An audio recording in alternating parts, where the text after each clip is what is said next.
Hi hello ನಮಸ್ಕಾರ ಎಲ್ಲರಿಗೂ. Welcome to my YouTube channel Ramya Sudha inspiring world. ಎಲ್ಲರೂ ಹೇಗಿದ್ದೀರಾ? ಎಲ್ಲರೂ ಚೆನ್ನಾಗಿದ್ದೀರಾ ಅಂತ ಭಾವಿಸ್ತೀನಿ. ನಾನು ತುಂಬ ಚೆನ್ನಾಗಿದ್ದೀನಿ.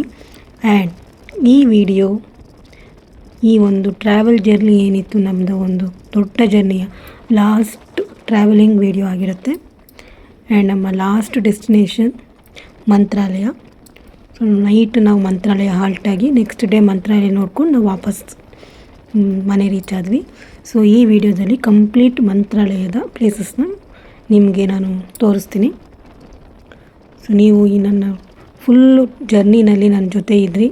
ಎಲ್ಲೆಲ್ಲಿ ಹೋದ್ವಿ, ಏನೇನು ಮಾಡಿದ್ವಿ ಎಲ್ಲ ನೀವು ನೋಡಿದ್ದೀರ. ಸೊ ನಮ್ಮ ಜರ್ನಿ ಬಹಳ ಸುಸೂತ್ರವಾಗಿ ಬಹಳ ಚೆನ್ನಾಗಿ ಆಯಿತು. ಎಲ್ಲ ಕಡೆ ದರ್ಶನಗಳು ಕೂಡ ಆರಾಮಾಗಾಯಿತು. ನಾವು ಶನಿವಾರ ರಾತ್ರಿ ಮಂತ್ರಾಲಯ ರೀಚ್ ಆಗಿದ್ದು. ಸೊ ಬೆಳಗ್ಗೆ ಎದ್ದು ದೇವ್ರ ದರ್ಶನ ಮಾಡೋಣ ಅಂಥೇಳಿ ನೈಟು ಒಂದು 9 ಗಂಟೆ ಆಗೋಗಿತ್ತು ನಾವು ರೀಚ್ ಆಗೋ ಅಷ್ಟರಲ್ಲಿ. ಸೊ ಹಾಗಾಗಿ ನಾವು ರೂಮ್ ಮಾಡಿ ಫಸ್ಟ್ ನೈಟು ಸ್ಟೇ ಆದ್ವಿ. ನಮಗೆ ಪ್ರೈವೇಟ್ ರೂಮೇ ಆಗಿದ್ದು, ಯಾಕಂದರೆ ಯಾವುದೂ ರೂಮ್ ಬುಕ್ ಆಗಿರಲಿಲ್ಲ. ಸೊ ಹಾಗಾಗಿ ಅಲ್ಲೇ ಒಂದು ಪ್ರೈವೇಟ್ ರೂಮ್ ಆಯಿತು. ನೈಟ್ಗೆ ಏನೂ ಇಲ್ಲ, ಆರಾಮಾಗಿ ಸಿಕ್ತು ರೂಮು ನಮಗೂ. ಸೊ ಫಸ್ಟು ರೂಮ್ ಬುಕ್ ಮಾಡಿ ರೂಮಲ್ಲಿ ಸ್ಟೇ ಆದ್ವಿ ನೈಟು. ಬೆಳಗ್ಗೆ ಎದ್ದು ದರ್ಶನಕ್ಕೆ ಹೋಗೋಣ ಅಂಥೇಳಿ ಎಲ್ಲ ರೆಸ್ಟ್ ಮಾಡಿದ್ವಿ. ಸೊ ನೆಕ್ಸ್ಟ್ ಡೇ ಸಂಡೇ ಆಗಿತ್ತು. ಅವತ್ತು ಏಕಾದಶಿ ಇದ್ದಿದ್ದರಿಂದ ದೇವಸ್ಥಾನದಲ್ಲಿ ಯಾವುದೇ ರೀತಿ ಅಕ್ಷತೆ ಪ್ರಸಾದ ಆಗಲಿ ದೇವರಿಗೆ ಅಲಂಕಾರ ಆಗಲಿ ಯಾವುದೂ ಇರಲಿಲ್ಲ. ಹಾಗಾಗಿ ನಾವು ಬೆಳಗ್ಗೆ ಎದ್ದು ಫಸ್ಟು ದೇವ್ರ ದರ್ಶನ ಮಾಡ್ಕೊಂಬಿಡೋಣ, ರಾಯರ ದರ್ಶನ ಆಗಿಬಿಟ್ರು ಸಂಡೇ ಮೊದಲೇ ರಶ್ ಇರುತ್ತೆ ಅನ್ನೋ ಒಂದು ಇದರಲ್ಲಿ ನಾವು ದೇವಸ್ಥಾನಕ್ಕೆ ಹೊರಟ್ವಿ. ದೇವಸ್ಥಾನದ ಪಕ್ಕದಲ್ಲೇ ನಮಗೆ ರೂಮ್ ಸಿಕ್ಕಿದ್ದು. ಒಂದು 2-3 ಮಿನಿಟ್ಸಲ್ಲಿ ದೇವಸ್ಥಾನ ರೀಚ್ ಆಗ್ತಿದ್ವಿ. ಸೊ ಬೇಗ ರೆಡಿಯಾಗಿ ನಾವು ಹೋದ್ವಿ. ಜನ ತುಂಬಾ ಇದ್ದರು. ಸಂಡೇ ಆಗಿರೋದ್ರಿಂದ ಜನ ರಶ್ ಇತ್ತು. ಈಗೀಗಂತೂ ಮಂತ್ರಾಲಯಕ್ಕೆ ತುಂಬ ಜನ ಬರ್ತಿದ್ದಾರೆ. ಮೊದಲು ಇಷ್ಟೊಂದು ರಶ್ ಇರ್ತಿರ್ಲಿಲ್ಲ. ಮತ್ತು ಕ್ಯೂ ಕೂಡ ತುಂಬಾ ಡಿಫ್ರೆಂಟಾಗಿ ಮಾಡಿಬಿಟ್ಟಿದ್ದಾರೆ. ಅಷ್ಟೊಂದೆಲ್ಲ ಸಿಸ್ಟಮ್ ಇರಲೇ ಇರಲಿಲ್ಲ. ನಾವು ಲಾಸ್ಟ್ ಇಯರ್ ಹೋದಾಗಲೂ ಸಹ ಈ ಥರ ಕ್ಯೂ ಇರಲಿಲ್ಲ. ಫುಲ್ಲು ನಿಮಗೆ ಕಬ್ಬಣದ್ರಲ್ಲಿ ಮಾಡಿ ಆ ಎಂಟ್ರೆನ್ಸ್ ಏನಿದೆ ಮೇಯ್ನ್ ಎಂಟ್ರೆನ್ಸ್ ಅಲ್ಲಿಂದನೇ ನಿಮಗೆ ನಾರ್ಮಲ್ ಧರ್ಮದರ್ಶನದ್ದು ಕ್ಯೂ ಬಂದುಬಿಡುತ್ತೆ. ಸೊ ನೀವು ಅಲ್ಲಿ ಕ್ಯೂನಲ್ಲಿ ಹೋದರೆ ಅದು ಸಂಡೇ ಬೇರೆ ಆಗಿತ್ತಲ್ಲ, ದರ್ಶನ ತುಂಬಾ ಲೇಟ್ ಆಗ್ತಿತ್ತು. ಸೊ ನಮಗೆ ಕೆಲವು ಪರಿಚಯ ಇರೋದ್ರಿಂದ ನಾವು ಡೈರೆಕ್ಟಾಗಿ ಒಳಗಡೆ ಹೋದ್ವಿ. ಸೊ ಹಾಗಾಗಿ ನಾವು ಮಾಮೂಲಿ ಕ್ಯೂನಲ್ಲಿ ಹೋಗಲಿಲ್ಲ. ಸೀನಿಯರ್ ಸಿಟಿಸನ್ನು ಇತ್ತು ಅಲ್ಲಿ ಆಪ್ಷನ್ನು. ಸೊ ಹಾಗಾಗಿ ನಾವು ಸೀನಿಯರ್ ಸಿಟಿಸನ್ದು ತೊಗೊಂಡು ಹಾಗೆ ಪರಿಚಯದಿಂದ ನಾವು ಕೂಡ ಹಾಗೆ ದರ್ಶನಕ್ಕೆ ಹೋದ್ವಿ. ನೋಡಿ, ರಾಯರು ಯಾವುದೇ ಅಲಂಕಾರ ಇಲ್ಲ. ಏಕಾದಶಿ ಇರೋದ್ರಿಂದ ಅಲಂಕಾರನೇ ಮಾಡೋದಿಲ್ಲ ದೇವರಿಗೆ. ಕಂಪ್ಲೀಟ್ ನಿಮಗೆ ತುಳಸಿ ಕಟ್ಟೆ ಏನು ರಾಯರು ಬೃಂದಾವನ ಇದೆ ಅದು ಹಾಗೇ ಕಾಣುತ್ತೆ. ಯಾವುದೇ ಚಿನ್ನದ ಒಂದು ಲೇಪನ ಏನಿರುತ್ತೆ ಅದನ್ನು ನಾರ್ಮಲ್ ಡೇಸಲ್ಲಿ ಹಾಕಿರ್ತಾರೆ. ಬಟ್ ಈ ಏಕಾದಶಿ ದಿವಸ ಯಾವುದೇ ರೀತಿಯ ಅಲಂಕಾರ ಇರೋದಿಲ್ಲ, ಯಾವುದೇ ರೀತಿಯ ಪ್ರಸಾದ ವಿನಿಯೋಗ ಏನೂ ಸಹ ಅಲ್ಲಿ ಇರೋದಿಲ್ಲ. ನೋಡ್ಬೋದು, ಬೆಳಗ್ಗೆ ಸುಮಾರು ಒಂದು 8 ಗಂಟೆ ಆಗಿದೆ. ದೇವಸ್ಥಾನ ಓಪನ್ ಆಗಿತ್ತು. ಸೊ ಜನ ಎಷ್ಟು ಜನ ಇದ್ದಾರೆ ನೋಡಿ. ಮೊದಲನೇ ಹಾಗೆ ಖಂಡಿತವಾಗ್ಲೂ ನೀವು ಅಂದ್ಕೊಂಡು ರಾಘವೇಂದ್ರ ಮಂತ್ರಾಲಯಕ್ಕೆ ಹೋಗೋಕ್ಕೆ ಆಗೋದೇ ಇಲ್ಲ. ಯಾಕಂದರೆ ಕ್ಯೂ ಹಾಗೆ ಸಿಸ್ಟಮ್ ಇದೆ. ಈ ಒಂದು ಕ್ಯೂ ಏನಿದೆ ಇಲ್ಲಿ, ನೀವು ಯಾವುದಾದ್ರು ಒಂದು 1000 ರೂಪಾಯಿ ಕೊಟ್ಟು ಊಟದಕ್ಕೆ ಏನಾದ್ರು ಡೊನೇಷನ್ ಮಾಡೋವಂಥದ್ದಾಗಲಿ ಏನಾದ್ರು ಒಂದು ಮಾಡಿದರೆ ಈ ಒಂದು ಎಂಟ್ರೆನ್ಸಲ್ಲಿ ನಿಮ್ಮನ್ನು ಬಿಡ್ತಾರೆ ಡೈರೆಕ್ಟಾಗಿ. ಇಲ್ಲ ಅಂದರೆ ಮಾಮೂಲಿ ನಾರ್ಮಲ್ ಕ್ಯೂ ಏನಿದೆ ಅದೇ ಕ್ಯೂನಲ್ಲೇ ಹೋಗಬೇಕಾಗತ್ತೆ. ಅದು ಫುಲ್ಲು ನಿಮಗೆ ಅಲ್ಲಿಂದ ಸ್ಟಾರ್ಟ್ ಆದರೆ ಫುಲ್ ಮೇಲಿಂದ ಬರಬೇಕಾಗುತ್ತೆ. ಮಿನಿಮಮ್ 1 hour 2 hours ಬೇಕೇ ಬೇಕು. ಅದರಲ್ಲೂ ಸಂಡೇ ಆದ್ರಂತೂ ಇನ್ನೂ ಜಾಸ್ತಿನೇ ಆಗುತ್ತೆ. ಸೊ ಜನ ಇದ್ದಿದ್ದರಿಂದ ನಾವು ಡೈರೆಕ್ಟ್ ಬಂದ್ವಿ. ದರ್ಶನವೂ ಒಂದು 5-10 ನಿಮಿಷಕ್ಕೆ ದರ್ಶನವೂ ಕೂಡ ಆಯಿತು ನಮಗೆ. ನೋಡ್ಬೋದು, ಮೂಲ ಬೃಂದಾವನ, ರಾಯರ ಬೃಂದಾವನ ಹೀಗೆ ಕಾಣ್ತಾ ಇದೆ ಒಳಗಡೆ ಕೂಡ. ನಾವು ಹೋಗಿ ದರ್ಶನ ಮಾಡ್ಕೊಂಡು ಬಂದ್ವಿ. ದರ್ಶನ ಮುಗಿಸ್ಕೊಂಡು ಅಕ್ಷತೆ ಕೂಡ ಕೊಡ್ತಾ ಇರಲಿಲ್ಲ ಅಲ್ಲಿ, ಏಕೆಂದರೆ ಯಾವುದೂ ಅಲ್ಲಿ ಏಕಾದಶಿ ಪ್ರಯುಕ್ತ ಏನೂ ಇರೋದಿಲ್ಲ. ಹಾಗಾಗಿ ಸೊ ನಾವು ಬೇಗ ದರ್ಶನವೂ ಆಯಿತು. ಮುಗಿಸ್ಕೊಂಡು ನಾವು ಪಂಚಮುಖಿ ಆಂಜನೇಯ, ಬಿಚ್ಚಾಲಿ ಎಲ್ಲ ನೋಡೋಣ ಅಂಥೇಳಿ ಫಸ್ಟು ಇಲ್ಲಿ ಪಂಚೆ ಉಟ್ಕೊಂಡಿದ್ರು. ನಾವು ಸೀರೆ ಉಟ್ಕೊಂಡು ದೇವ್ರ ದರ್ಶನ ಮಾಡಿಕೊಂಡು ಮತ್ತೆ ರೂಮ್ ಖಾಲಿ ಮಾಡಿರಲಿಲ್ಲ ನಾವು. ಮತ್ತೆ ವಾಪಸ್ ರೂಮ್ಗೆ ಹೋಗಿ ರೂಮ್ನ ಡ್ರೆಸ್ ಚೇಂಜ್ ಮಾಡ್ಕೊಂಡು ಆಮೇಲೆ ನಾವು ಡೈರೆಕ್ಟ್ ಹೊರಟ್ವಿ. ಅದೆಲ್ಲ ನೋಡ್ಕೊಂಡು ಡೈರೆಕ್ಟ್ ನಾವು ವಾಪಸ್ ನಮ್ಮ ಮನೆ ರೀಚ್ ಆಗೋಕ್ಕೆ ಹೊರಟಿದ್ದು. ಸೊ ಹಾಗಾಗಿ ಸ್ಯಾರಿ ಡ್ರೆಸ್ ಚೇಂಜ್ ಮಾಡ್ಕೊಂಬಿಟ್ಟಿದ್ವಿ. ಸೊ ನೋಡಿ, ಇದೆ ಬಾವುಟ, ಮಂತ್ರಾಲಯದ ಗೋಪುರ, ಚಿನ್ನದ ಒಂದು ಗೋಪುರ. ಜನ ಇದ್ದರು. ಮಂತ್ರಾಲಯ ಇತ್ತೀಚೆಗೆ ಹೆಚ್ಚು ಕಡಿಮೆ 1 ವರ್ಷದಿಂದ ಈಚೆಗೆ ಅನ್ಕೋತೀನಿ ತುಂಬಾ ಭಕ್ತರು ಜಾಸ್ತಿ ಆಗಿಬಿಟ್ಟಿದ್ದಾರೆ. ಕಾರಣ ಏನು ಅನ್ನೋದು ನಿಜವಾಗ್ಲೂ ಗೊತ್ತಿಲ್ಲ.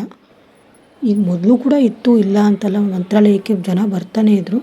ಬಟ್ 1 ವರ್ಷದಿಂದ ಈಚೆಗೆ ರಾಯರ ಒಂದು ಟಿ ವಿಯಲ್ಲಿ ಅದರ ಬಗ್ಗೆ ಸೀರಿಯಲ್ ಬಂದ ಕ್ಷಣದಿಂದ ಅನ್ಕೋತೀನಿ, ಜೀ ಕನ್ನಡದಲ್ಲಿ ನೀವೇ ನೋಡ್ತೀರ, ನಾವು ಮಿಸ್ ಮಾಡದೆ ನೋಡ್ತೀವಿ.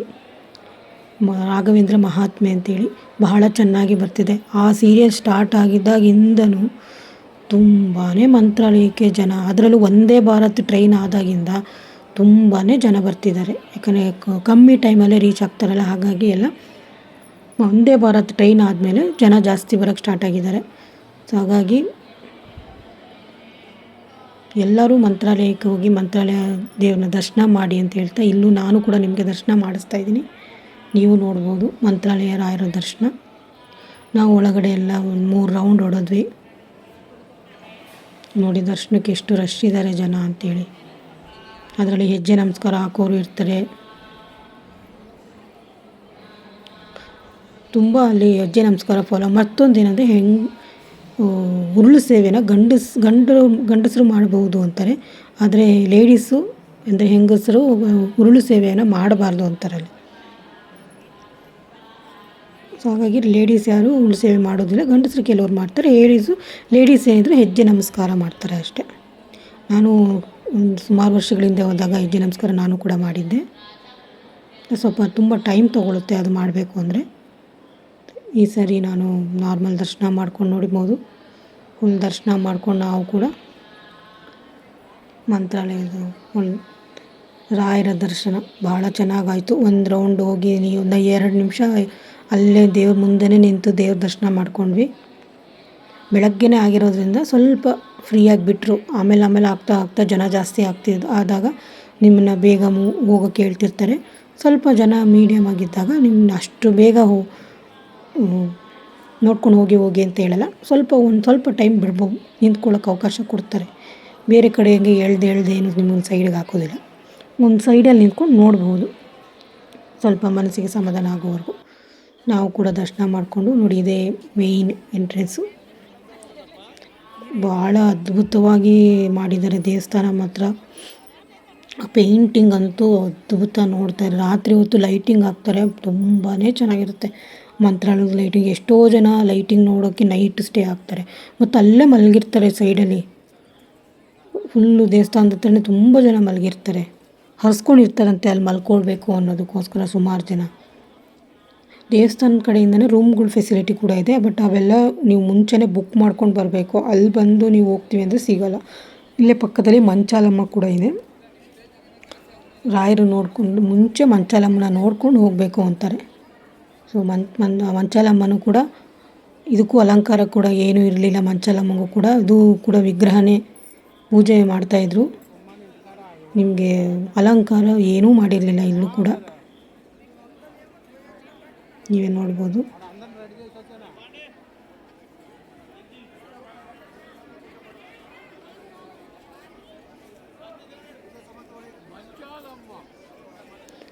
ಅಭಿಷೇಕ ಮಾಡ್ತಾಯಿದ್ರು.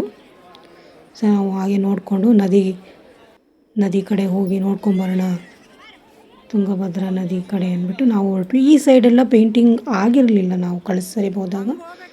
ಸೊ ದೇವಸ್ಥಾನದ ಪಕ್ಕದಲ್ಲೂ ಕೂಡ ನಿಮಗೆ ಫುಲ್ ಪೇಂಟಿಂಗ್ ಎಲ್ಲ ಮಾಡಿಬಿಟ್ಟಿದ್ದಾರೆ. ಮೊದಲು ಬರೀ ದೇವಸ್ಥಾನದ ಎದುರುಗಡೆ ರೋಡಲ್ಲಿ ಮಾತ್ರ, ಎಂಟ್ರೆನ್ಸಲ್ಲಿ ಮಾತ್ರ ನಿಮ್ಗೆ ಪೇಂಟಿಂಗ್ ಕಾಣಿಸ್ತಿತ್ತು. ಇದು ನದಿ ಕಡೆ ಹೋಗೋ ಕಡೆನೂ ಕೂಡ ಪೇಂಟಿಂಗ್ ಮಾಡಿಬಿಟ್ಟಿದ್ದಾರೆ ಸಿಕ್ಕಾಬಟ್ಟೆ.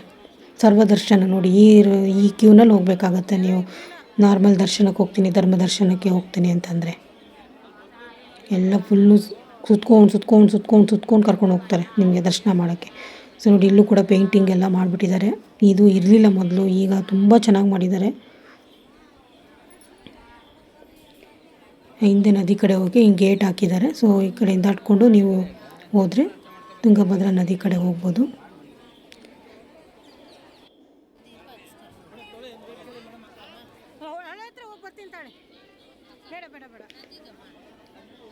ನಮಗೆ ಹೇಗೋ ಏನೋ ಗೊತ್ತಿಲ್ಲ, ವರ್ಷಕ್ಕೊಮ್ಮೆನಾದ್ರು ಮಂತ್ರಾಲಯಕ್ಕೆ ಹೋಗೋ ಅವಕಾಶ ಸಿಗುತ್ತೆ. ರಾಯರು ನಮ್ಮನ್ನು ಕರ್ಸ್ಕೊತಾನೆ ಇರ್ತಾರೆ. ಕಳೆದ ವರ್ಷ ಕೂಡ ಶಿರಡಿ ನೋಡಿಕೊಂಡು ರಾಯರ ದರ್ಶನ ಮಾಡ್ಕೊಂಡು ಬಂದಿದ್ವಿ. ಈ ಸಾರಿ ಕೂಡ ಶಿರಡಿ ಬಾಬಾನ ನೋಡಿಕೊಂಡು ರಾಯರ ದರ್ಶನ ಮಾಡಿಕೊಂಡು ಬಂದ್ವಿ. ಭಾಳನೇ ಮನಸ್ಸಿಗೆ ತೃಪ್ತಿ ಆಯಿತು. ಗುರು ರಾಘವೇಂದ್ರ, ಯಾರಿಗೆ ತಾನೇ ರಾಘವೇಂದ್ರರ ದೇವರ ಮೇಲೆ ನಂಬಿಕೆ ಇಲ್ಲ ಹೇಳಿ? ಯಾರು ಹೇಳಿ ರಾಘವೇಂದ್ರ, ಗುರು ರಾಘವೇಂದ್ರ ಅಂತ ಜಪ ಮಾಡೋರೇ ಜಾಸ್ತಿ. ರಾಯರನ್ನ ನಂಬಿದರೆ ಕಷ್ಟಗಳು ಖಂಡಿತವಾಗ್ಲೂ ಕಳೆಯುತ್ತೆ ಅಂತಾರೆ. ಒಂದು ಸಾರಿ ನಂಬಿ ರಾಯರನ್ನ, ನಿಮ್ಮ ಕಷ್ಟಗಳು, ನಿಮ್ಮ ಒಂದು ದುಃಖಗಳು ಎಲ್ಲ ಕಡಿಮೆ ಆಗುತ್ತೆ. ಯಾರಿಗೆ ತಾನೇ ಕಷ್ಟ ಇರಲ್ಲ ಹೇಳಿ? ಎಲ್ಲರಿಗೂ ಕಷ್ಟ ಇರುತ್ತೆ. ಕಷ್ಟನೇ ಇಲ್ಲ ಅಂದರೆ ಅವರು ದೇವರಾಗ್ಬಿಡ್ತಾರೆ, ಮನುಷ್ಯರಾಗಲ್ಲ. ಮನುಷ್ಯರಾಗಿ ಹುಟ್ಟಿದ ಮೇಲೆ ಕಷ್ಟನೂ ಅನುಭವಿಸ್ಬೇಕು, ಸುಖನೂ ಅನುಭವಿಸ್ಬೇಕು. ಬರೀ ಸುಖನೇ ಕೊಟ್ಟರೆ ನಿಮಗೆ ಕಷ್ಟದ ಬೆಲೆ ಗೊತ್ತಾಗಲ್ಲ, ದೇವ್ರ ಬೆಲೆನೂ ಗೊತ್ತಾಗಲ್ಲ. ಸೊ ನಿಮಗೆ ಕಷ್ಟನೂ ಕೊಡಬೇಕು, ಸುಖನೂ ಕೊಡಬೇಕು. ಬರೀ ಸುಖನೇ ಬೇಕು ಅಂತ ಇದ್ದರೆ ಅದಕ್ಕೆ ಬೆಲೆನೇ ಇರೋದಿಲ್ಲ. ಇದೇ ನೋಡಿ ನದಿ. ನಾವು ಹೋದ ಟೈಮಲ್ಲಿ ಮಳೆ ಇರಲಿಲ್ಲ, ಸೊ ಹಾಗಾಗಿ ನೀರು ಕಡಿಮೆ ಇದೆ. ಈಗ ಮಳೆ ಬಂದು ನೀರು ತುಂಬಿ ಹರಿತಾ ಇದೆ ಮಂತ್ರಾಲಯದಲ್ಲೆಲ್ಲ. ಸೊ ನಾವು ಹೋಗಿದ್ದ ಟೈಮಲ್ಲಿ ಇರಲಿಲ್ಲ. ಸೊ ನಾವು ಹೋಗಿ ಮತ್ತೆ ರೂಮಲ್ಲಿ ಫ್ರೆಶ್ ಅಪ್ ಆಗಿ ಡ್ರೆಸ್ ಚೇಂಜ್ ಮಾಡ್ಕೊಂಡು ನಾವು ಅಲ್ಲಿಂದ ಹೋಗಿದ್ದು ಪಂಚಮುಖಿ ಆಂಜನೇಯ ದೇವಸ್ಥಾನಕ್ಕೆ. ಹೇಗಿದ್ದರೂ ಮಂತ್ರಾಲಯದಲ್ಲಿ ಪ್ರಸಾದ ವಿನಿಯೋಗ ಇರಲಿಲ್ಲ. ಸೊ ನಾವು ಅಲ್ಲೇ ಹೋಟೆಲ್ನಲ್ಲೇ ತಿಂಡಿ ತಿಂದ್ಕೊಂಡು ಹೊರಟ್ವಿ ನಾವು ಪಂಚಮುಖಿಗೆ. ಯಾರೇ ಮಂತ್ರಾಲಯಕ್ಕೆ ಹೋದರೂ ಕೂಡ ಪಂಚಮುಖಿ ಬಿಚ್ಚಾಲಿ ನೋಡ್ಕೊಳ್ದೆ ಯಾರೂ ವಾಪಸ್ ಹೋಗೋದಿಲ್ಲ. ಅಲ್ಲಿಂದ ಆಟೋಗಳು ನಿಮಗೆ ಸಿಗುತ್ತೆ, ಜೀಪ್ಗಳು, ಆಟೋಗಳೆಲ್ಲ ಹೋಗುತ್ತೆ ಅಲ್ಲಿಗೆ. ಸೊ ಅಲ್ಲಿ ಮಾತಾಡ್ಕೊಂಡು ನೀವು ಹೋಗ್ಬೋದು. ನಾವು ಸ್ವಂತ ವೆಹಿಕಲದಿಂದ ನಾವು ಬಂದ್ವಿ. ಅಲ್ಲಿಂದ ಒಂದು 20 ಕಿಲೋಮೀಟ್ರು ನೀವು ಪಂಚಮುಖಿ ಅಲ್ಲಿಗೆ ಹೋಗಬೇಕು ಅಂದರೆ ಒಂದು 15-20 ಕಿಲೋಮೀಟ್ರ್ ಆಗುತ್ತೆ ನಿಮಗೆ ಮಂತ್ರಾಲಯದಿಂದ ಅಲ್ಲಿಗೆ. ಸೊ ನಾವು ಮತ್ತೆ ವಾಪಸ್ ಇದಕ್ಕೆ ಬಂದು ನಾವು ರಿಟರ್ನ್ ಬರಬೇಕಾಗತ್ತೆ. ಸೊ ಹಾಗಾಗಿ ನಾವು ಹೊರಟ್ವಿ. ಒಂದು 9-10 ಗಂಟೆ ಅಂದ್ಕೊಳ್ಳಿ ನಾವು ಮಂತ್ರಾಲಯ ಬಿಟ್ಟು ಪಂಚಮುಖಿ ಆಂಜನೇಯ ದೇವಸ್ಥಾನದ ಕಡೆಗೆ ಹೊರಟಿದ್ದು. ನೋಡಿ ಬೋರ್ಡ್ ಸಿಗ್ತಾ ಇದೆ, ಪಂಚಮುಖಿ ಆಂಜನೇಯ. ಇದು ಭಾಳ ಪ್ರಸಿದ್ಧವಾದ ದೇವಸ್ಥಾನ ಮಂತ್ರಾಲಯದಲ್ಲಿರೋದು. ಪಂಚಮುಖಿ ಆಂಜನೇಯ ಹೆಸರಲ್ಲೇ ಇದೆ, 5 ಮುಖಗಳ ಆಂಜನೇಯ ದೇವಸ್ಥಾನ. ತುಂಬಾ ಚೆನ್ನಾಗಿದೆ ದೇವಸ್ಥಾನ. ಯಾರಾದರೂ ಮಂತ್ರಾಲಯಕ್ಕೆ ಹೋಗಿ ಈ ದೇವಸ್ಥಾನಗಳನ್ನು ಹೋಗಿ ಖಂಡಿತವಾಗ್ಲೂ ಭೇಟಿ ಕೊಡಿ. ನಿಮಗೂ ಕೂಡ ಭಾಳನೇ ನೆಮ್ಮದಿ ಸಿಗುತ್ತೆ, ಖುಷಿ ಸಿಗುತ್ತೆ. ಸುಮ್ಮನೆ ಟೈಮ್ ಇಲ್ಲ ಅಂಥೇಳಿ ಹೋಗೋದು, ಬರೀ ಮಂತ್ರಾಲಯ ನೋಡಿಕೊಂಡು ವಾಪಸ್ ಬರೋದು. ಎಷ್ಟೋ ಜನ ಹಾಗೆ ಮಾಡ್ತಾರೆ. ಇಲ್ಲೆಲ್ಲ ಜಾಸ್ತಿ ಜನ ಹೋಗೋದೇ ಇಲ್ಲ, ಯಾಕಂದರೆ ಟೈಮ್ ಇರೋಲ್ಲ. ಇಷ್ಟೇ ಟೈಮ್ ಮಾಡ್ಕೊಂಡು ಬರ್ತಾರೆ. ಒಂದು 2-3 ಅವರ್ಸ್ ಎಕ್ಸ್ಟ್ರಾ ಟೈಮ್ ಮಾಡ್ಕೊಳ್ಳಿ. ಆಟೋಗಳು ತುಂಬ ಆಟೋಗಳು ಸಿಗುತ್ತೆ ನಿಮಗೆ. 1 ಅವರ್ 2 ಅವರ್ಸಲ್ಲಿ ನಿಮ್ಮನ್ನು ಎಲ್ಲ ತೋರಿಸ್ಕೊಂಡು ವಾಪಸ್ ನಿಮ್ಮನ್ನು ಅಲ್ಲಿಗೆ ಕರ್ಕೊಂಬಂದುಬಿಡ್ತಾರೆ, ನೀವು ಬರ್ಬೋದು. ಸೊ ನಿಮ್ಮ ಒಂದು ಟೈಮಲ್ಲಿ ಒಂದು ಸ್ವಲ್ಪ ಟೈಮ್ನ ಅಲ್ಲಿಗೂ ಕೊಡಿ, ಅಕ್ಕಪಕ್ಕ ನೋಡಿ. ಮೂಲ ಬೃಂದಾವನ ಕೂಡ ಇದೆ ಬಿಚ್ಚಾಲಿನಲ್ಲಿ. ಅಲ್ಲಿ ಹೋಗಿ ಮಂತ್ರಾಲಯ ಬಂದು ನೀವು ಮೂಲ ಬೃಂದಾವನನ ನೋಡದೆ ಹೇಗೆ ವಾಪಸ್ ಹೋಗ್ತೀರಾ? ಸೊ ಹಾಗಾಗಿ ಖಂಡಿತವಾಗ್ಲೂ ಮಂತ್ರಾಲಯಕ್ಕೆ ಹೋದರೆ ಈ ಪ್ಲೇಸಸ್ನೆಲ್ಲ ನೀವು ಕೂಡ ಭೇಟಿ ಮಾಡಿ ಅಂತ ಹೇಳ್ತೀನಿ. ಸೊ ಇಲ್ಲಿ ನಾವು ಪಂಚಮುಖಿ ಆಂಜನೇಯ ದೇವಸ್ಥಾನಕ್ಕೆ ಬಂದ್ವಿ. ಗಾಡಿನ ಪಾರ್ಕಿಂಗ್ ಹಾಕಿ ದೇವಸ್ಥಾನದೊಳಗಡೆ ಹೋಗ್ತಾಯಿದ್ದೀವಿ. ಇದೇ ನೋಡಿ ಪಂಚಮುಖಿ ಆಂಜನೇಯ ದೇವಸ್ಥಾನ. ಬಂಡೆಕಲ್ಲಿನಲ್ಲಿ ಪಂಚಮುಖ ಆಂಜನೇಯನ ವಿಗ್ರಹನ ಉದ್ಭವ ಆಗಿರೋದು. ಅದು ಉದ್ಭವ ಮೂರ್ತಿ ಬಹಳನೇ ಅದ್ಭುತವಾಗಿದೆ. ಅದು ನೋಡ್ತಿದ್ರೇ ಏನು ಮಾಡಿದ್ದಾರೆ, ಗ್ಲಾಸ್ ಕವರ್ ಮಾಡಿಬಿಟ್ಟಿದ್ದಾರೆ. ಒಳಗಡೆ ನೀವು ಹೋದಾಗ ಪುರೋಹಿತರು ಕೂತಿರ್ತಾರೆ, ಅವರು ಒಳಗಡೆ ಕೂತಿರ್ತಾರೆ, ಬಟ್ ಗ್ಲಾಸ್ ಕವರ್ ಮಾಡಿಬಿಟ್ಟಿರ್ತಾರೆ ನಮಗೆ. ಸೊ ಗ್ಲಾಸ್ ಮಧ್ಯ ಇರುತ್ತೆ, ಯಾಕಂದರೆ ಏನಾದ್ರು ಹಾಕ್ಬಿಡ್ತಾರೆ ಅಂತನೋ ಏನೋ ಗೊತ್ತಿಲ್ಲ. ಅದು ಥರ ಪ್ಲಾಸ್ಟಿಕ್ ಕವರ್ ಅಥವಾ ಪ್ಲಾಸ್ಟಿಕ್ ಗ್ಲಾಸ್ ಥರ ಕವರ್ ಮಾಡಿಬಿಟ್ಟಿರ್ತಾರೆ. ಅದಿಲ್ಲದೆ ಹೋದರೆ ಇನ್ನೂ ಅದ್ಭುತವಾಗಿ ಕಾಣುತ್ತೆ ನಿಜವಾಗ್ಲೂ ದೇವರು. ಇಲ್ಲೂ ಕೂಡ ಭಾಳ ಬಂಡೆ ಕಲ್ಲುಗಳನ್ನ ಕೆತ್ತನೆ, ಪೇಂಟಿಂಗು ತುಂಬಾ ಚೆನ್ನಾಗಿ ಮಾಡಿದ್ದಾರೆ. ನೀವೇ ನೋಡ್ಬೋದು. ಇಲ್ಲಿ ನೋಡಿ ಬಂಡೆಕಲ್ಲುಗಳು, ಅಷ್ಟು ಬಂಡೆಕಲ್ಲುಗಳಿವೆ. ಎಲ್ಲದರಲ್ಲೂ ನಿಮಗೆ ತುಂಬಾ ಚೆನ್ನಾಗಿ ಪ್ರತಿಯೊಂದು ಬಂಡೆಕಲ್ಲಿನ ಮೇಲೂ ಪೇಂಟಿಂಗ್ ಮಾಡಿದ್ದಾರೆ. ಯಾವುದೇ ಒಂದು ಬಂಡೆಗಳು ಸುಮ್ಮನೆ ಬಿಟ್ಟಿಲ್ಲ ಅವರು. ಮತ್ತು ಒಂದೊಂದು ಬಂಡೆಕಲ್ಲು ನೋಡಿದಾಗಲೂ ನಿಮಗೇನೋ ಒಂದು ವಿಶೇಷತೆ ಕಾಣುತ್ತೆ. ಇಲ್ಲಿ ನೋಡಿ ಆಂಜನೇಯನ ಮುಖಕ್ಕೆ ಎಷ್ಟು ಚೆನ್ನಾಗಿ ಪೇಂಟ್ ಮಾಡಿದ್ದಾರೆ, ಆಂಜನೇಯನ ಮುಖದ ರೀತಿಯಲ್ಲಿ. ನೋಡಿ ಎಷ್ಟು ಜನ ಇದ್ದಾರೆ ಫ್ರೆಶ್ಶು.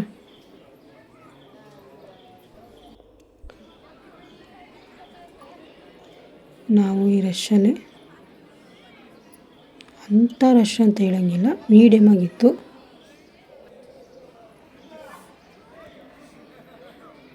ಇದೇನೇ ಎಂಟ್ರೆನ್ಸು. ಒಳಗಡೆ ವೀಡಿಯೋ ಮಾಡಬಾರ್ದು ಮೇಯ್ನ್ ಇದಕ್ಕೆ, ಸೊ ಅಲ್ಲಿ ಮಾಡಲ್ಲ. ಇಲ್ಲಿ ತನಕ ವೀಡಿಯೋ ಮಾಡ್ಬೋದು, ಅಲ್ಲಿ ತನಕ ನಾನು ವೀಡಿಯೋ ಕವರ್ ಮಾಡಿದ್ದೀನಿ. ಇದು ಒಳಗಡೆ ಹೋದರೆ ನೀವು ಆ ಕಡೆಯಿಂದ ಹೋಗಿ ಮತ್ತು ಆ ಕಡೆ ಬರ್ತೀರ ನೋಡಿ. ಇದೆ ನೋಡಿ, ಅಲ್ಲೇ ಫೋಟೋ ಹಾಕಿದ್ರು, ಸೊ ಅಲ್ಲೇ ನಾನು ವೀಡಿಯೋ ಮಾಡ್ಕೊಂಡಿದ್ದೀನಿ. ಇದೇನೇ ಪಂಚಮುಖಿ ಆಂಜನೇಯನ ಕಲ್ಲಿನಲ್ಲಿರುವಂಥ ಒಂದು ಉದ್ಭವ ಮೂರ್ತಿ ಇದು. ಸೊ ನಾವು ದರ್ಶನ ಮಾಡಿಕೊಂಡು ಹೊರಗಡೆ ಬಂದ್ವಿ.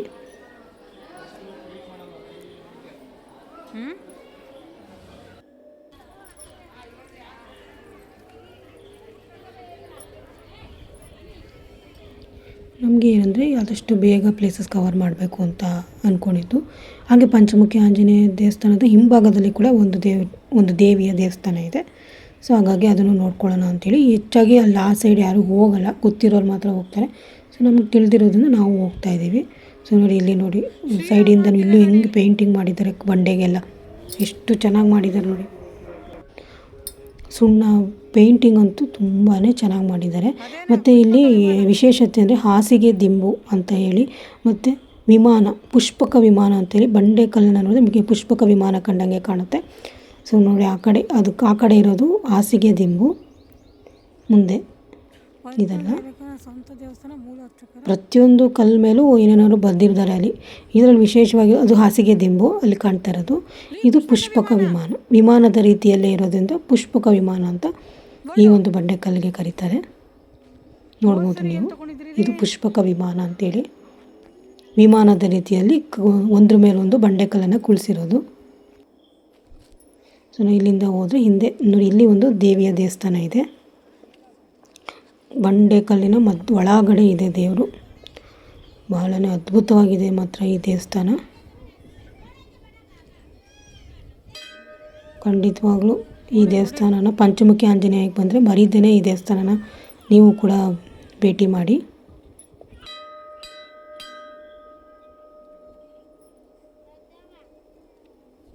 ಚಪ್ಪಲಿ ಕಾರ್ ಹತ್ರನೇ ಬಿಟ್ಟಿದ್ರಿಂದ ಕಲ್ಲನ್ನೆಲ್ಲ ಓಡಾಡಿ ಕಾಲು ಫುಲ್ಲು ಚುಚ್ಚುತ್ತಾ ಇತ್ತು.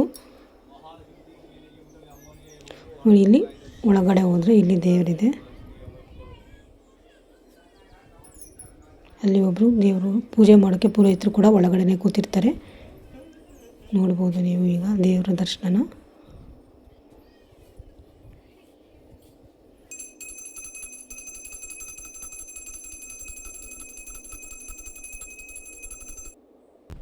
ನಾವು ಕೂಡ ದೇವ್ರ ದರ್ಶನ ಮಾಡಿಕೊಂಡು ಇಲ್ಲಿಂದ ಹೊರಟು ಬಿಚ್ಚಾಲಿಗೆ ಬಂದ್ವಿ. ನೋಡಿ, ಇದೆ ಬಿಚ್ಚಾಲಿ. ಇಲ್ಲಿ ಮೂಲ ಬೃಂದಾವನ ಇದೆ ರಾಯರದು. ಈ ಸ್ಥಳಕ್ಕೆ ಬಿಚ್ಚಾಲಿ ಅಂತ ಕರೀತಾರೆ. ಸೊ ಇಲ್ಲಿ ಬಿಚ್ಚಾಲಮ್ಮ ಅಂತ ದೇವರು ಕೂಡ ಇದೆ. ಊರ ದೇವರು, ಗ್ರಾಮ ದೇವತೆ ಅಂತ ಏನು ಕರೀತಾರೆ, ಹಾಗಾಗಿ ಬಿಚ್ಚಾಲಮ್ಮ. ಇಲ್ಲಿ ಕೂಡ ನದಿ ಪಕ್ಕದಲ್ಲೇ, ನದಿಯ ದಡದಲ್ಲೇ ಬರುವಂಥದ್ದು ರಾಯರ ಮೂಲ ಬೃಂದಾವನ. ಇದು ಮಂತ್ರಾಲಯದಲ್ಲಿ ಫೇಮಸ್ ಆದಂಥ ಒಂದು ಸ್ಥಳ. ಇಲ್ಲಿ ಬಿಚ್ಚಾಲಮ್ಮನ ದೇವಸ್ಥಾನ ಅವರು ಕನ್ಸ್ಟ್ರಕ್ಷನ್ ಕಂಪ್ಲೀಟ್ ಮಾಡಿರಲಿಲ್ಲ, ಈಗ ಕಂಪ್ಲೀಟ್ ಮಾಡಿದ್ದಾರೆ ಅದನ್ನು.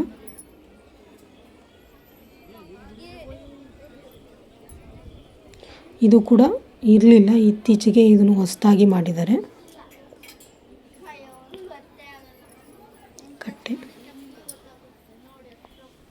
ನಾಗರ ಕಟ್ಟೆ ಅಂತ ಏನು ಕರೀತಾರೆ, ಅದನ್ನು ಇತ್ತೀಚೆಗೆ ಮಾಡಿರುವಂಥದ್ದು. ಇದು ಕೂಡ ಬಿಚ್ಚಲಮ್ಮ ದೇವಸ್ಥಾನ ಕೂಡ ಹೊಸದಾಗಿ ಕಟ್ಟಿ ಅದನ್ನು ಅಲ್ಲಿ ಏನು ಬಿಚ್ಚಲಮ್ಮನ ಮೂಲ ವಿಗ್ರಹ ಇತ್ತು ತಂದು ಇಲ್ಲಿ ಪ್ರತಿಷ್ಠಾಪನೆ ಮಾಡಿದ್ದಾರೆ ಈ ಒಂದು ದೇವಸ್ಥಾನದಲ್ಲಿ.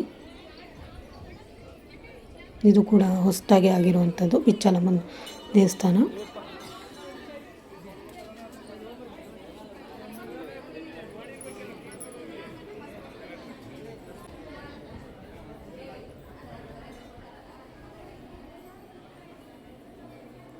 ನೀವೇ ನೋಡ್ಬೋದು ದೇವ್ರನ್ನ. ಬಿಚ್ಚಾಲಮ್ಮ ಗುಡಿ ಇದು.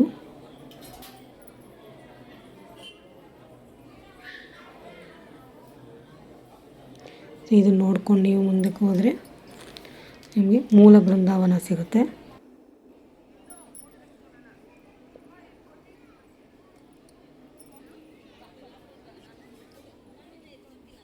ಮಂತ್ರಾಲಯದಲ್ಲಿರೋದು ರಾಯರ ದೇವಸ್ಥಾನ, ಅದರ ಮೂಲ ಬೃಂದಾವನ ಇರೋದು ಇಲ್ಲಿ ದಡದಲ್ಲಿ ಮೂಲ ಬೃಂದಾವನ ಇದೆ.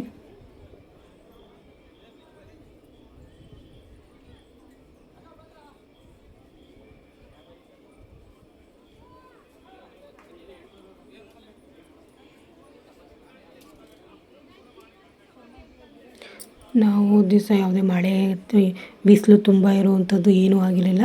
ವೆದರ್ ಮೈಲ್ಡಾಗಿತ್ತು. ಜನ ಕೂಡ ತುಂಬ ಜಾಸ್ತಿ, ಸಂಡೇ ಆದರೂ ಕೂಡ ಜನ ಜಾಸ್ತಿ ಇರಲಿಲ್ಲ. ನೋಡಿ, ಇದೆ ನೋಡಿ ಮೂಲ ಬೃಂದಾವನ, ರಾಯರ ಮೂಲ ಬೃಂದಾವನ.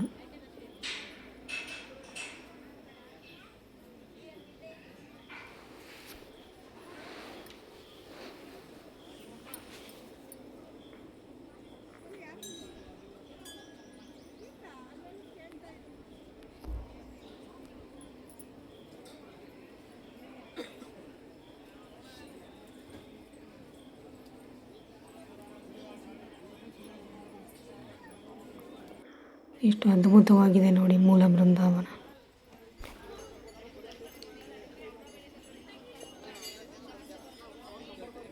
ಮತ್ತು ಇಲ್ಲಿ ರಾಯರು ಬಳಸಿದಂತಹ ಒರಳು ಕಲ್ಲು ಕೂಡ ಇಲ್ಲಿ ಇಟ್ಟಿದ್ದಾರೆ, ನೋಡ್ಬೋದು ನೀವು. ಇದನ್ನು ರಾಯರು ಬಳಸ್ತಿದ್ರಂತೆ, ಗ್ರೈಂಡಿಂಗ್ ಮಿಷಿನ್ ಅಥವಾ ಒರಳು ಕಲ್ಲು ಇದು.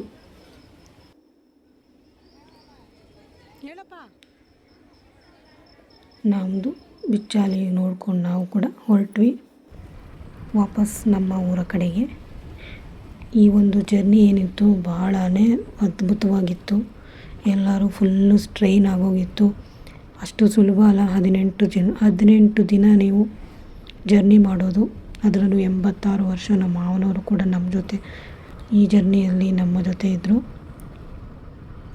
ನಮಗಿದ್ದಿದ್ದು ಒಂದೇ ಟೆನ್ಷನು ನಮ್ಮ ಮಾವಂದು, ಬಟ್ ಅವರು ಆರೋಗ್ಯದಲ್ಲಿ ಎಲ್ಲ ದೇವರ ಕೃಪೆಯಿಂದ ಏನೂ ಸಮಸ್ಯೆ ಆಗ್ದೇ ನಾವು ಎಲ್ಲ ಕಡೆ ಅದ್ಭುತವಾಗಿ ದೇವರುಗಳ ದರ್ಶನ ಮಾಡ್ಕೊಂಡ್ವಿ. ಮುಖ್ಯವಾಗಿ ನಾವು ಮಾಡ್ಕೊಂಡಿದ್ದು ಊಟದ ಒಂದು ನಾವೇ ಒಂದು ತೊಗೊಂಡೋಗಿದ್ರಿಂದ ಅಲ್ಲಲ್ಲೇ ಅಡುಗೆ ಮಾಡ್ಕೊಂಡು ಊಟ ಮಾಡ್ತಿದ್ದರಿಂದ ಹೆಚ್ಚಾಗಿ ನಮಗೆ ಊಟದ ಸಮಸ್ಯೆ ಆಗಲಿಲ್ಲ. ನೀವು ಹೋಟೆಲ್ನ ನಂಬ್ಕೊಂಡಿದ್ರೆ ಖಂಡಿತವಾಗ್ಲೂ ಆರೋಗ್ಯ ತಪ್ತಿತ್ತು. ಯಾಕೆಂದರೆ ಅಲ್ಲಿ ಫುಡ್ಡು ನಮಗೆ ನಿಜವಾಗ್ಲೂ ಅಡ್ಜಸ್ಟ್ ಆಗೋಲ್ಲ. ಪೂರಿ ಬರೀ ಎಣ್ಣೆ ತಿಂಡಿನೇ ಜಾಸ್ತಿ, ಅಲ್ಲಿ ರೈಸ್ ಐಟಮ್ಸ್ ಇಲ್ಲವೇ ಇಲ್ಲ. ಸೊ ನಾವು ಅನ್ನ, ರಸಮ್, ಪೊಂಗಲ್, ಬಿಸಿಬೇಳೆಭಾತ್ ಈ ಥರ ಮಾಡ್ಕೊಂಡು ತಿಂದಿದ್ದರಿಂದ ನಮ್ಮ ಆರೋಗ್ಯದಲ್ಲಿ ಅಷ್ಟಾಗಿ ಸಮಸ್ಯೆಗಳಾಗಲಿಲ್ಲ.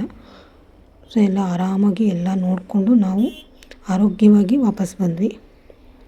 ಸೊ ಈ ಒಂದು ವಿಡಿಯೋದಲ್ಲಿ ನಾನು ಕಂಪ್ಲೀಟ್ ನಮ್ಮ ಜರ್ನಿನ ಎಂಡ್ ಮಾಡ್ತಾಯಿದ್ದೀವಿ. ಸೊ ನೀವು ಕೂಡ ನನ್ನ ಜರ್ನಿಯ ಕಂಪ್ಲೀಟಾಗಿ ಯಾರೆಲ್ಲ ವೀಡಿಯೋಸ್ ನೋಡಿಲ್ಲ, ನನ್ನ ಹಳೆಯ ವೀಡಿಯೋಸ್ನ ನೋಡ್ಬೋದು.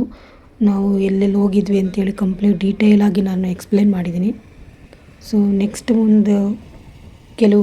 ಒಂದೆರಡು ವೀಡಿಯೋ ಬರುತ್ತೆ ಈ ಒಂದು ಸಂಬಂಧಪಟ್ಟಿದ್ದು, ನಾವಲ್ಲಿ ಯಾವುದೇ ಏನೇನು ಐಟಮ್ ತೊಗೊಂಡು ಬಂದ್ವಿ ಅಂತೇಳಿ. ಮತ್ತು ಓವರಾಲಾಗಿ ಒಂದು ವೀಡಿಯೋ ಮಾಡ್ತೀನಿ ಕಂಪ್ಲೀಟಾಗಿ ನಿಮಗೂ ಕೂಡ ತಿಳಿಸ್ಕೊಡೋಕ್ಕೋಸ್ಕರ. ಸೊ ಹಾಗಾಗಿ ಎಲ್ಲರೂ ಕೂಡ ನನ್ನ ವೀಡಿಯೋಸ್ನ ನೋಡ್ತಾ ಇದ್ದೀರಾ. ನಿಮ್ಮೆಲ್ಲರ ಪ್ರೋತ್ಸಾಹ ಹೀಗೆ ಮುಂದೆನೂ ಕಂಟಿನ್ಯೂ ಆಗಲಿ ಅಂತ ಹೇಳ್ತೀನಿ. ಹೊಸ ವೀಡಿಯೋಸ್ ಬರ್ತಾ ಇರುತ್ತೆ. ನಾನು ಆದಷ್ಟು ಟ್ರಾವೆಲ್ ಎಲ್ಲೇ ಹೋದರೂ ಕೂಡ ವೀಡಿಯೋ ಖಂಡಿತವಾಗ್ಲೂ ಮಾಡ್ತೀನಿ. ಸೊ ಇದು ಮಧ್ಯಾಹ್ನ ಊಟ ಮುಗಿಸ್ಕೊಂಡು ನಾವು ಹೊರಟಿದ್ದು. ಸೊ ನಾವು ನೈಟ್ ವಾಪಸ್ ಮನೆ ರೀಚ್ ಆಗೋ ಅಷ್ಟರಲ್ಲಿ ಸುಮಾರು 9 ಗಂಟೆ ಹತ್ತತ್ರ ನಾವು ನಮ್ಮ ಮನೆ ರೀಚ್ ಆದಾಗ. ಸೊ ಇಲ್ಲಿಗೆ ನಮ್ಮ ಪ್ರಯಾಣ ಎಂಡ್ ಆಗುತ್ತೆ. ಮಂತ್ರಾಲಯದಲ್ಲಿ ನಮ್ಮ ಲಾಸ್ಟ್ ಡೆಸ್ಟಿನೇಷನ್. ಸೊ ಹೋಪ್ ಎಲ್ಲರಿಗೂ ನನ್ನ ವೀಡಿಯೋಸ್ ಇಷ್ಟ ಆಗ್ತಿದೆ ಅಂತ. ದಯವಿಟ್ಟು ಎಲ್ಲರೂ ನನ್ನ ವೀಡಿಯೋಸ್ನ ನೋಡಿ ಸಬ್ಸ್ಕ್ರೈಬ್ ಮಾಡಿ, ನೋಡಿ ಲೈಕ್ ಮಾಡಿ, ನಿಮ್ಮ ಅನಿಸಿಕೆಗಳನ್ನ ಕಮೆಂಟ್ ಮಾಡಿ. ನಾನು ಖಂಡಿತವಾಗ್ಲೂ ಏನೇ ಒಂದು ಬದಲಾವಣೆ ಇದ್ದರೂ ಖಂಡಿತವಾಗ್ಲೂ ಮಾಡ್ಕೋತೀನಿ.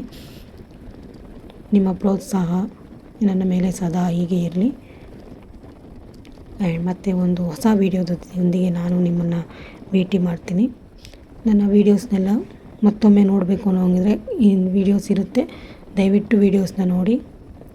ನನ್ನ ಶಾರ್ಟ್ ವೀಡಿಯೋಸ್ ಕೂಡ ಹಾಕ್ತಾನೆ ಇರ್ತೀನಿ, ಎಲ್ಲ ವೀಡಿಯೋಸ್ನ ನೋಡಿ ಅಂತ ಹೇಳ್ತಾ ಎಲ್ರಿಗೂ ಬಾಯ್ ಹೇಳ್ತೀನಿ. ಹಾಗೆ take care, lots and lots of love. And like ಮಾಡೋದು ಮಾತ್ರ ಮರಿಬೇಡಿ. ಸಬ್ಸ್ಕ್ರೈಬ್ ಮಾಡಿ, ಲೈಕ್ ಮಾಡಿ. ಬಾಯ್.